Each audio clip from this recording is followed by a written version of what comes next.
Hi guys, this is Fia. I am doing my first video. I am going to be making hot process pumpkin soap. So bear with me because I've never done a video before, and I know this is probably all, hey, what are you doing? The camera angle is all wrong, so bear with me. I figured you might want to see me adding the lye to the pumpkin puree, and I'll add just a little liquid coffee to it to try and, hopefully it won't be too clumpy with the pumpkin.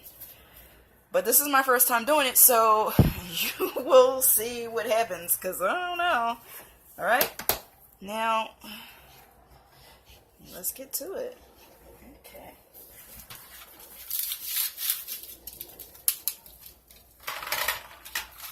Probably should have did this before I started the video, just take the pumpkin cubes out, but I didn't, because I'll probably not be prepared this whole video since it's my first one. And I'm sorry about that, but it's something called life, and it happens. Okay, this is and I got it in the ice bath. I don't know if I'm supposed to do that, but this is my first time trying it, so guess we'll see. We will see indeed.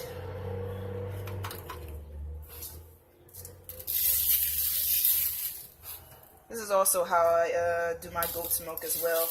I freeze it into ice cubes, sit it in the ice bath,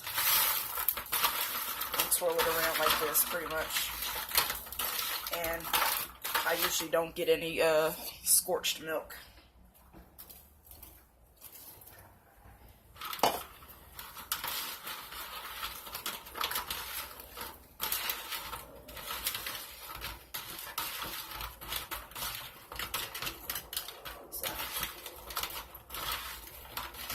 So we'll see how long this actually takes.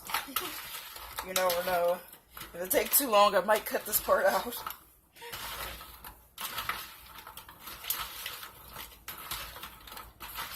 Turns out that this is my first time making a pumpkin soap, so, and I hope everyone likes it. Because, well, it doesn't matter, really, because no matter what kind of soap I make, I like it. So if no one else does, I do. And that's what it's all about.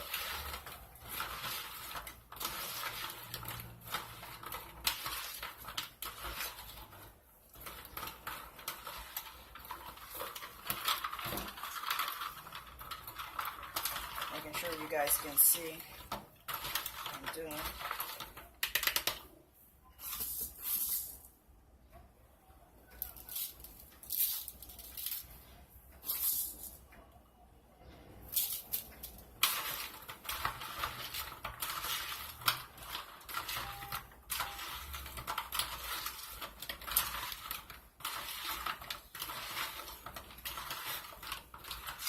And this is usually what I do when I have the frozen chunks of milk or whatever.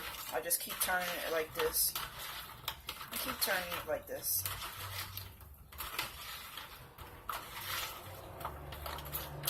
And when I do this for my goat's milk, I usually, when the goat's milk finally melts, I'll take it out of the ice bath because I want it to heat up slightly, just a little bit. So if it might be any lye or whatever left at the bottom, even though I still keep stirring it and everything, I want to make sure that little bit of lye also dissolves. So I like to take it out of the ice bath and let it sit for like maybe a couple minutes or so, and then I add it to my oils. So while I'm doing this, my oils and butters are already melted in the crock pot.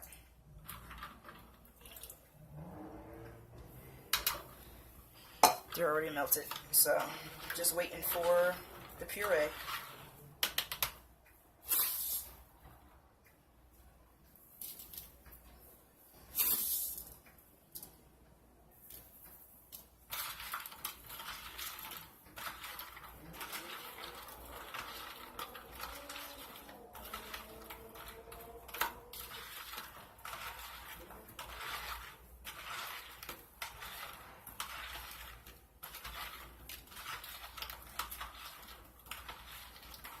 melting down pretty good.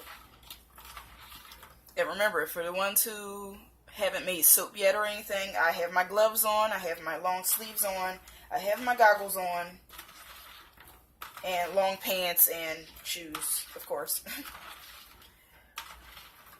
I don't have a face mask on because I have the window open and everything, and the fumes aren't bothering me. But in the rare occasion that the fumes do bother me, I just go grab my husband's face mask and I put that on. But right now everything is good. The fumes from the lye usually does not bother me when the batch is cold.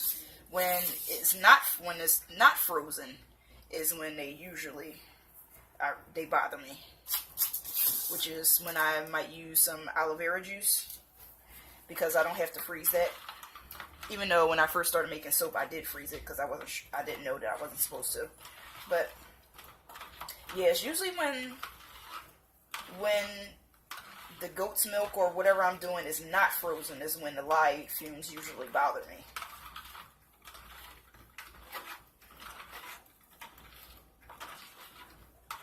I'm sure there's a scientific reason for that, but I don't know it. So, you can look it up if you like.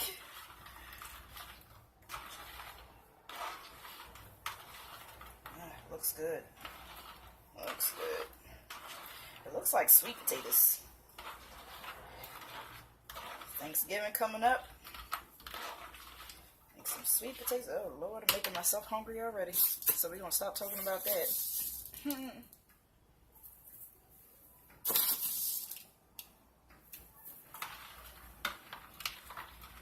As you can see, I add the lye at a nice comfortable pace. I don't go extremely slow. This is pretty much the same time that I add the lye to the goat's milk. I do the same thing. I don't add it extremely slow. I add it about the same speed I'm doing now. And it's usually good. It doesn't turn orange on me when I do goat's milk. It stays a nice creamy color, a creamy, like a pale yellow color. To not a gold color, but a little bit darker, like a light yellow, but not dark where it looks like it's scorched.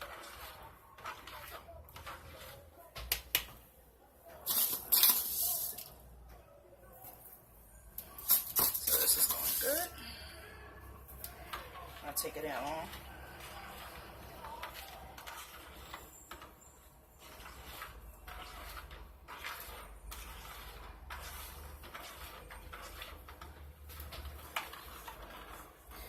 You guys can see this good.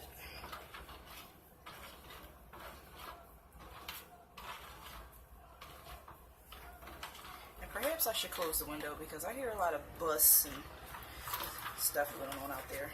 Maybe I'll close the window. And I still hear the bus. Since I live practically on the corner and that's where the bus stop is.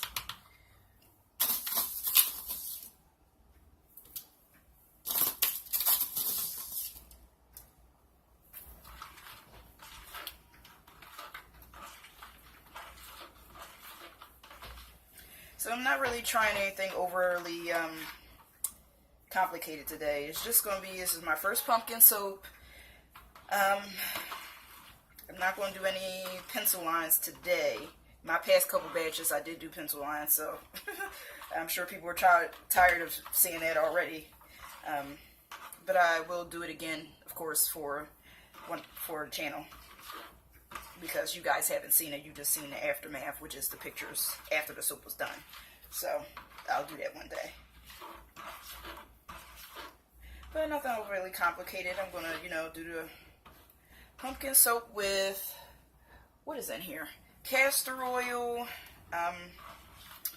shea butter, palm oil, coconut oil, and olive oil. That's pretty much it. That's it. And I'm going to use Perfect Pumpkin Fragrance Oil. But at the end, I'll be splitting some off for I'll be splitting a little bit from the batch to be unscented. And I'm going to put that split off batch in a small Pringles can, so that can be circled. The regular batch is going into a regular loaf mold. So, super fattened with shea butter, and I'll add some coconut milk at the end as well.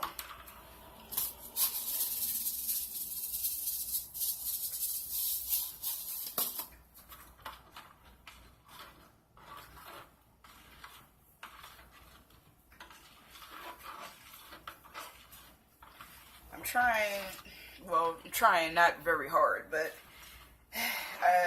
I wanted to do vegan soaps a lot, a lot more vegan soaps. It's just hard when, my oils and everything's vegan except for when I get down to what liquid I'm going to use. It's usually aloe vera juice, but I love to use liquid goat milk. And I get that from Walmart. I don't use the powdered stuff. I freeze it like this, and I add the lye, and it's a nice creamy color, and it makes the soap so creamy, and I love it so much. And I'm just like, if I'm going vegan, I have to give up the goat's milk and do coconut milk or any other kind of milk, almond milk, or any other milk like that. But I'm trying to make the change, but not trying very hard, because almost every soap I make is made with goat's milk. And it's so hard because goat's milk is so creamy.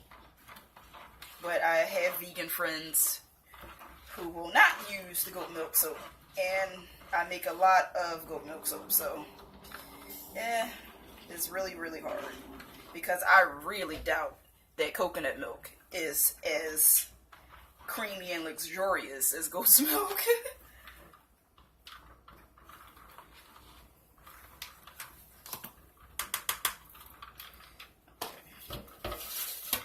So what I'm going to do now is I'm trying to get the last little bit of lye out of this container. So get that out the way so I can scrape it, because I didn't want the bowl to fall into the ice water and mess up everything. That would have been a disaster.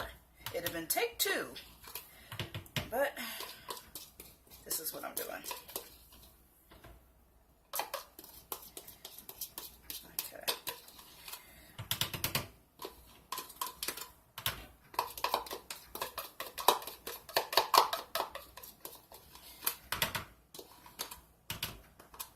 Okay.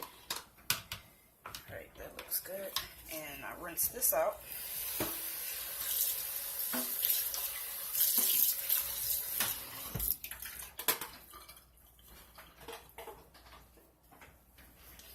Okay, sorry, I am back. Alright. Making sure I got every little drop of lye out of that container. Making sure. And there's still some ice cubes in here. Let me see what the temperature is on this. 74. Cool. Okay.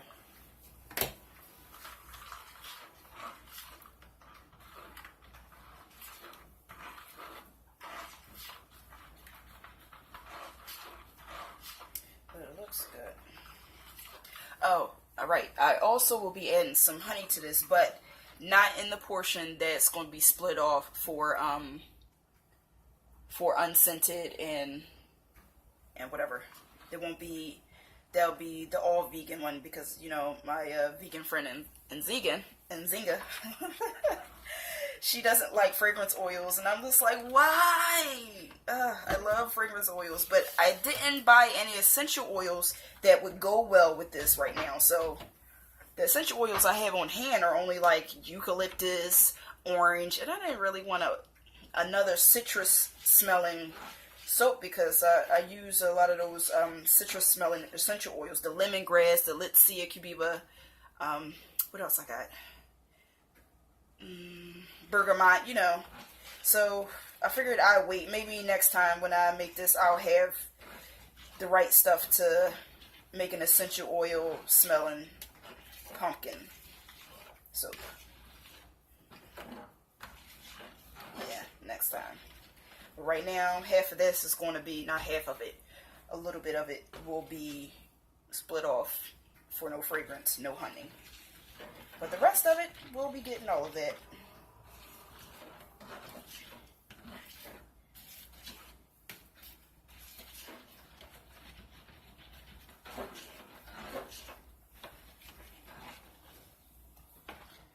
Okay, I just got it off to the side here, trying to melt some of those, melt the last little bit of ice cubes.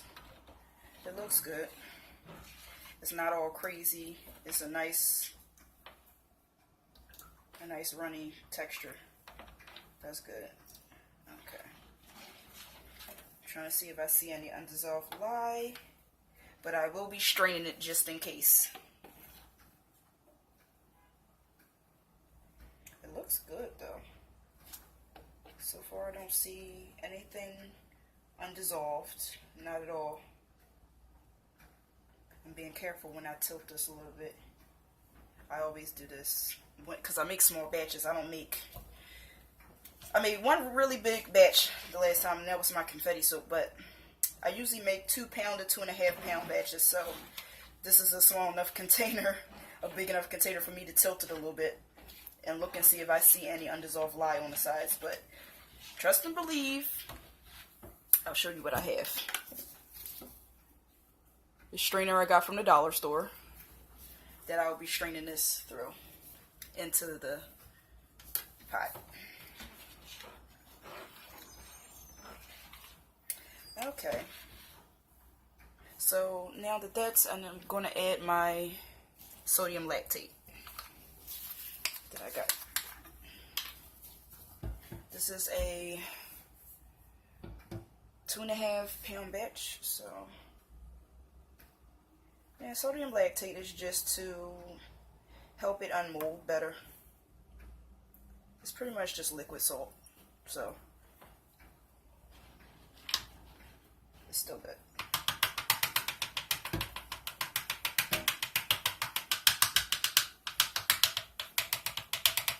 Okay. Rinse this out.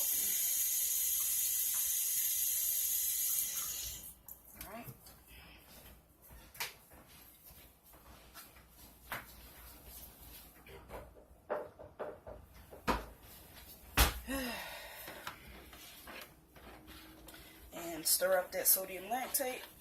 Make sure it's nice and mixed in good.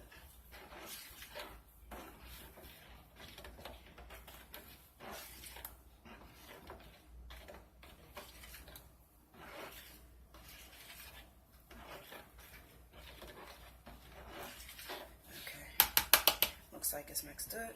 So next step is to add the scented oils. Give me a sec.